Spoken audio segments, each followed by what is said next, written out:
अस्सलाम वालेकुम dear students. आज के लेक्चर में हम डिस्कस करेंगे फर्स्ट ईयर फिजिक्स चैप्टर 4 के एक्सरसाइज के short answer questions. Dear students, इसके लिए बुक आप अपने सामने ज़रूर रख लीजिए। मैं इसकी स्टेटमेंट रीड करूंगा और देन आपको आंसर्स प्रोवाइड किए जाएंगे। डियर स्टूडेंट्स, फर्स्ट क्वेश्चन की स्टेटमेंट है कि why is electrical power required at all when the elevator is descending. जब वो लिफ्ट ऊपर से नीचे आ रही होती है तो हमें पावर सप्लाई क्यों रिक्वायर्ड होती है, ये इलेक्ट्रिकल पावर क्यों रिक्वायर्ड है।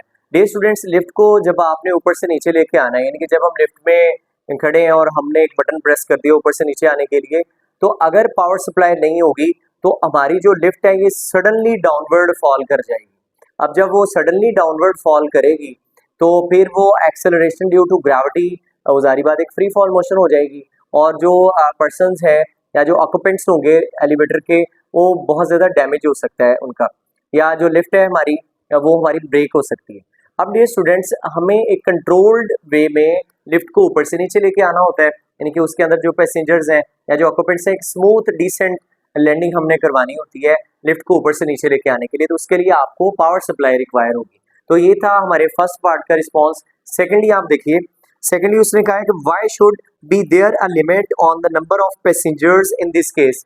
और फिर पैसेंजर्स की लिमिट क्यों रखी जाती है एलिवेटर में। तो डियर स्टूडेंट्स, लिमिट इसलिए रखी जाती है क्योंकि हर एक एलिवेटर को जब डिजाइन किया जाता है उसकी सपोर्टिव वायर्स की स्ट्रेंथ लिमिट होती है।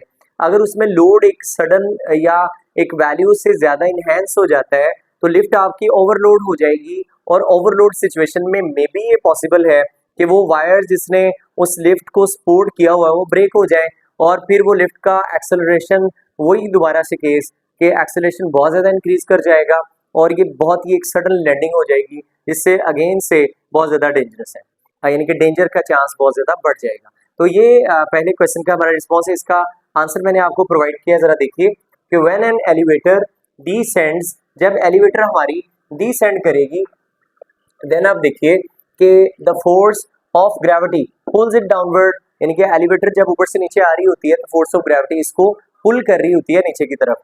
अब due to this force of gravity the acceleration produce in the elevator can be very dangerous. तो इसमें जो एक्सेलरेशन है वो बहुत ज्यादा इंक्रीज हो जाएगा अगर हम कंट्रोल नहीं करेंगे, तो ये प्रॉब्लम है। So power is needed to control the speed of elevator. हमें पावर सप्लाई चाहिए उसको एक स्मूथ लैंडिंग के लिए, to ensure a safe and smooth descent, यानी कि ऊपर से नीचे लाने के लिए आपको पावर सप्लाई चाहिए होगी उसकी मोशन को कंट्रोल करने के लिए। इसी तरह सेकेंडली उसने कहा है कि नंबर ऑफ पैसेंजर्स की लिमिट का क्या यहाँ पे सिनेरियो है। तो देखिए, if number of passengers increases then recommended number, then elevator में गेट ओवरलोडेड, ओवरलोड हो जाएगी, और फिर extra weight increases acceleration due to gravity, यानी कि वो एक्सेलरेशन उसका बढ़ेगा, और अगर ब्रेक होगी तो एक्सेलरेशन ड्यू टू ग्रेविटी से वो नीचे फॉल करेगी, और उसके लिए डेफिनेटली मैंने आपको कहा है कि डेंजर जो है हमारा वो इंक्रीज हो जाएगा। तो ये था हमारा पहला क्वेश्चन और इसका response. Second question dear students, आप देखिए, सेकंड क्वेश्चन है, a body is being raised to a height h from the surface of earth. एक बॉडी को आप सरफेस ऑफ अर्थ से कुछ h हाइट तक हमने रेज किया है। अब आपसे क्या पूछा जा रहा है, what is the sign of work done by both, यानी कि दो फोर्सेस उसके ऊपर लग रही हैं डेफिनेटली। एक तो है अप्लाइड फोर्स जिससे हम उसको ऊपर लेके जा रहे हैं, और एक है फोर्स ऑफ ग्रेविटी जो acting towards the centre of earth. अब इन दोनों से आपने वर्क डन का साइन जो है वो ट्रेस करना है कि वर्क डन आपका पॉजिटिव कब होगा, नेगेटिव कब होगा। जरा देखिए, इसका सोल्यूशन कुछ यूं बनेगा। देखिए, जब work done by external force आप कैलकुलेट करेंगे तो वर्क डन का फार्मूला होता है W इक्वल्स FD। अब देखिए, एक सर्टेन बॉडी है जिसको आप एक सर्टेन हाइट h तक लिफ्ट अप कर रहे हैं, यानी कि अपवर्ड लेके जा रहे हैं। ये हाइट हम अपवर्ड ट्रैवल जो है अपवर्ड ट्रैवल करेगी, और इसके ऊपर जो फोर्स लग रही है that is applied force F। So F और H अगर आप देखें इन दोनों में पैरेलल होने की वजह से एंगल 0 डिग्री है। सो यहाँ पे आप D को H रिप्लेस कर दीजिए, और फार्मूला होता है F dot H, general formula है। इसको अगर आप एक्सपेंड करें तो ये आ जाएगा FH कॉज थीटा, और थीटा हमारे केस में 0 डिग्री के इक्वल है चूंकि ये पैरेलल है अप्लाइड फोर्स की वजह से। So W is equal to FH cos 0 degree, और कॉज 0 हमारा चूंकि 1 के इक्वल है, so this is equal to FH। अब वो जो फोर्स है अगर आपने वेट के इक्वल लगाई है, सो फिर definitely W is equal to force हमें वेट के इक्वल लगाना पड़ती है। So mg so this is the work done और ये साइन क्या आ रहा है पॉजिटिव। अब डियर स्टूडेंट्स इसी को अगर आप ड्यू टू ग्रेविटेशनल फोर्स देखें तो gravitational force is always acting downward और जो हाइट है बॉडी की वो हमने अपवर्ड ट्रेवल करवाई है। तो अब अगर आप देखें तो फोर्स और हाइट में जो एंगल आ रहा है ये 180 डिग्री है। सो यहाँ पे अगर आप वर्क डन ट्रेस करें सो W equals FGH cos 180 degree और cos 180 डिग्री -1 के इक्वल होता है चूंकि, और ये फोर्स हमारी वेट के इक्वल है। सो mgh और साथ में साइन क्या आएगा negative. So dear students by gravity या बाय ग्रेविटेशनल फोर्स जो हमारा वर्क डन है वो नेगेटिव आएगा और बाय अप्लाइड और एक्सटर्नल फोर्स हमारा वर्क डन पॉजिटिव आएगा। नेक्स्ट शॉर्ट क्वेश्चन देखिए 4.3 और इसकी स्टेटमेंट आप देखिए। जी डियर स्टूडेंट्स यहाँ पे आपको ये कहा जा रहा है कि a body false towards the earth in air. एक बॉडी ऊपर से नीचे गिर रही है यानी कि जमीन के ऊपर गिर रही है और हवा जारी बात वहां पर मौजूद है। एक रियल सिनेरियो आपको दिया गया। Will its total mechanical energy be conserved during fall, justify कीजिए। तो डियर स्टूडेंट्स इस क्वेश्चन का मेन एक थीम आपको ये दिया गया कि एक बॉडी है जो किसी सर्टेन हाइट पर है और वो ऊपर से नीचे गिरी, जैसे एक छत के ऊपर है और वहां से हमने नीचे गिरा दी है, क्या उसकी टोटल मैकेनिकल एनर्जी कंजर्व रहेगी? तो हम ये बात जानते हैं कि जब बॉडी एयर अगर मौजूद है और ऊपर से नीचे फॉल कर रही है तो जैसे ऊपर से नीचे आएगी पहले उसकी कुछ टोटल मैकेनिकल एनर्जी आप कैलकुलेट कर लेंगे, that is the sum of kinetic and potential energy, उसका कुछ आंसर आ जाएगा।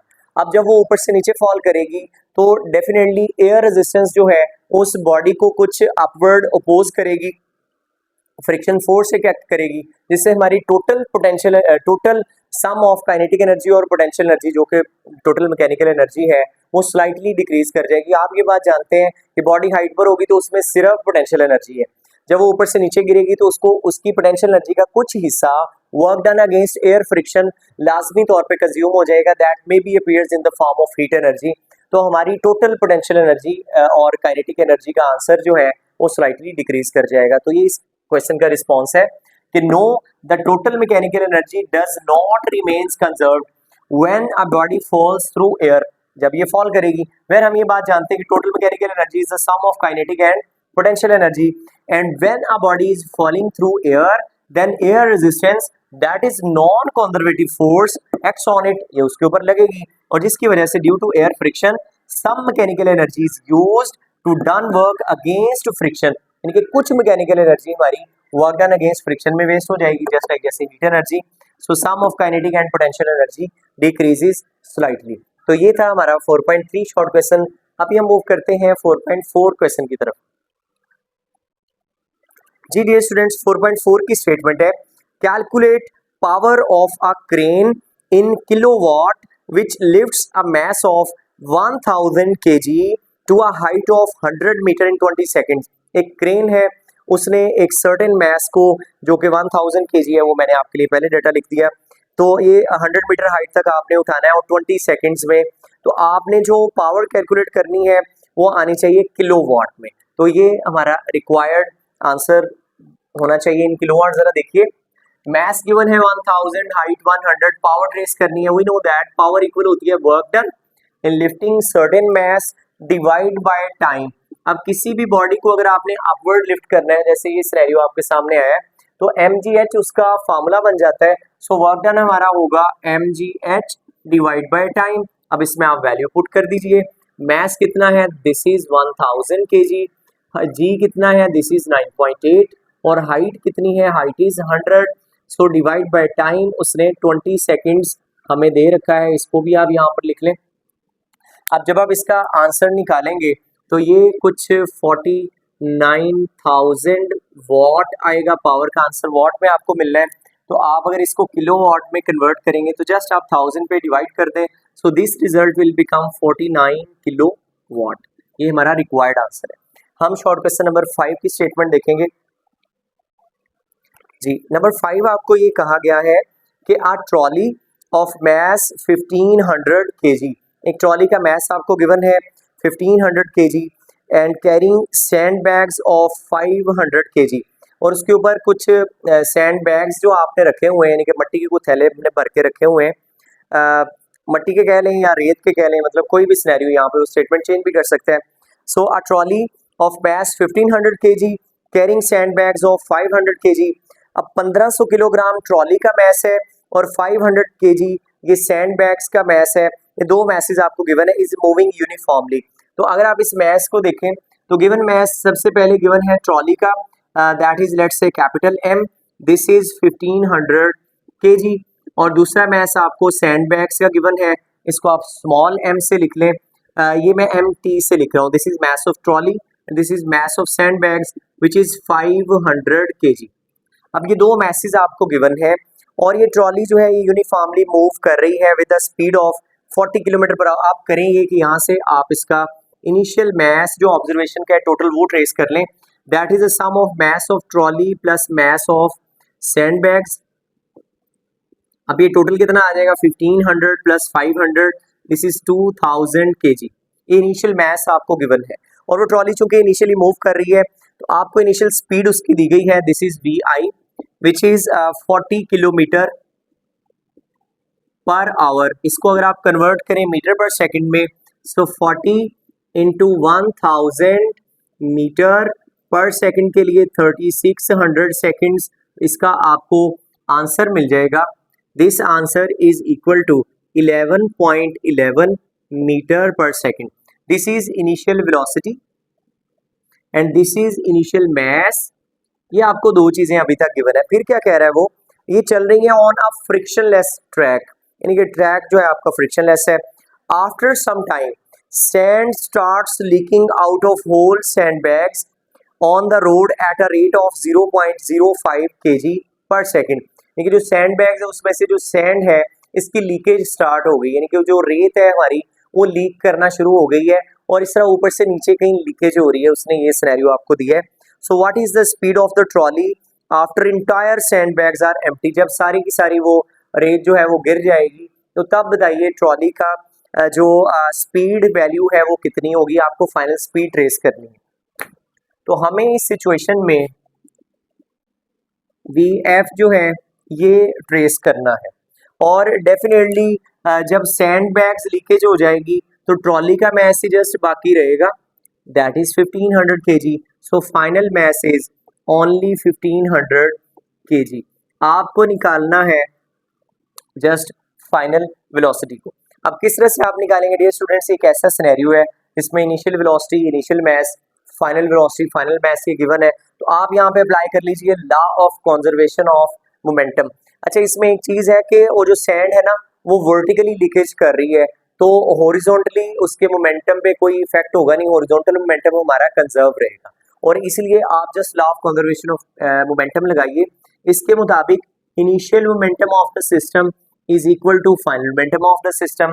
तो यहाँ पे अगर आप इक्वेशन अप्लाई करें, सो इनिशियल मोमेंटम है MI/VI एंड फाइनल मोमेंटम है MF/VF और आपने ट्रेस क्या करना है, हमने ट्रेस करना है VF। तो VF के लिए यहाँ पे आप फार्मूला बना लीजिए।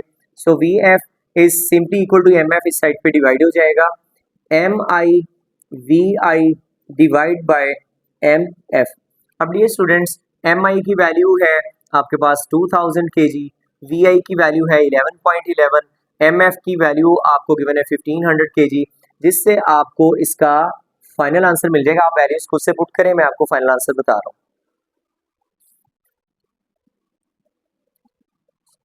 जी, इसका आपको फाइनल आंसर मिलेगा 14.81 मीटर्स पर सेकंड। अब डेफिनेटली जब वो सैंड लीकेज हो जाएगी तो टोटल मैस रिड्यूस हो जाएगा, यानी कि वो 500 kg जो है रिमूव हो चुका है। तो अब ट्रॉली की स्पीड थोड़ी इनहेंस हो जाएगी, बढ़ जाएगी, that is 14.81 metre per second. तो यहाँ तक हमने 5 शॉर्ट क्वेश्चन जो है कवर कर लिए हैं। नेक्स्ट लेक्चर में हम रिमेनिंग शॉर्ट क्वेश्चन को डिस्कस करेंगे। तब तक के लिए अल्लाह हाफ़िज़।